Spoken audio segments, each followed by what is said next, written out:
Malcolm X.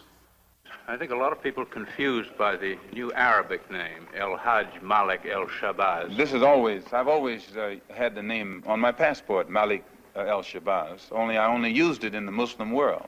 Well, Hajj is a title that is given to any Muslim who makes the pilgrimage to Mecca during the official Hajj season. Well, will you now use Shabazz and drop X? I'll probably continue to use Malcolm X and I'll probably use it as long as the situation that produced it exists. You don't feel that Shabazz takes the place of X? My going to Mecca and going into the Muslim world, into the African world, and being recognized and accepted as a Muslim and as a brother may solve the problem for me personally. But I personally feel that my personal problem is never solved as long as the problem is not solved for all of our people in this country. So I remain Malcolm X as long as there is a need to protest and struggle and fight against the injustices that our people are involved in this country. Are you prepared to go into the United Nations at this point and ask that charges be brought against the United States for its treatment of American Negroes? Oh, yes. Oh, yes, please. I think you're right in my chairman. The audience will have to be quiet.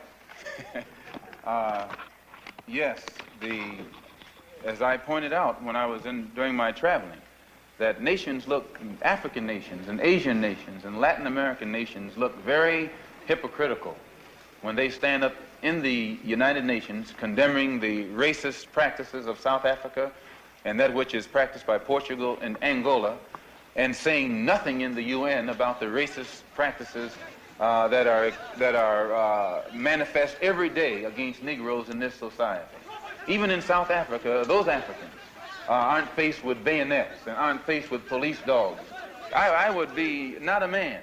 If I was in a position to bring it in front of the United Nations and didn't do so, I wouldn't be a man. Malcolm, do you intend to lead the charge in the United Nations? Well, I find that to say you're going to lead something creates a lot of hostility, division, jealousy, and envy.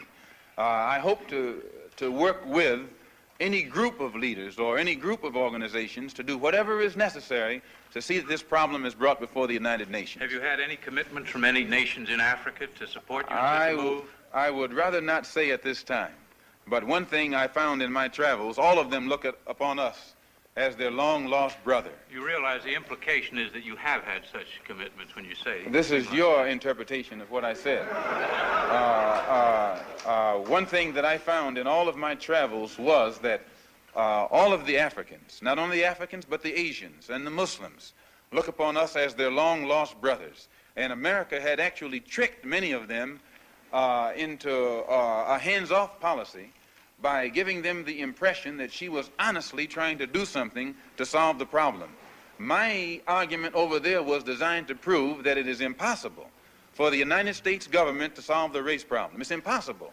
Malcolm, on your trip abroad, you said you sensed a feeling of great brotherhood and that conceivably you would be working toward integration in this country now. At least this is what you're reported to have said. Have you any comment on it? I don't think that I ever mentioned anything about working toward integration.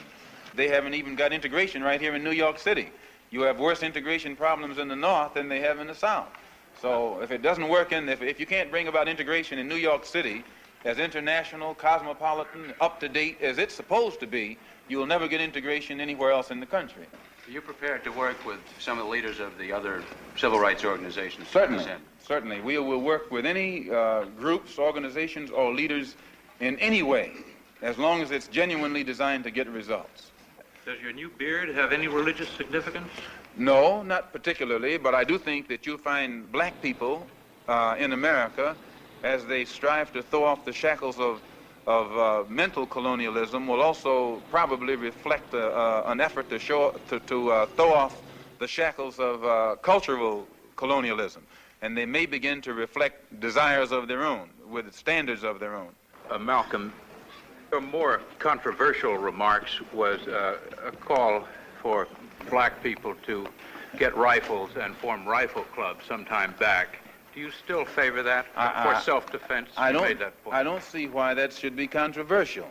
I think that if white people found themselves the victim of the same kind of brutality that black people in this country face, and they saw that the government was either unwilling or unable to protect them, that the intelligence on the part of the whites would make them get some rifles and shotguns and protect themselves.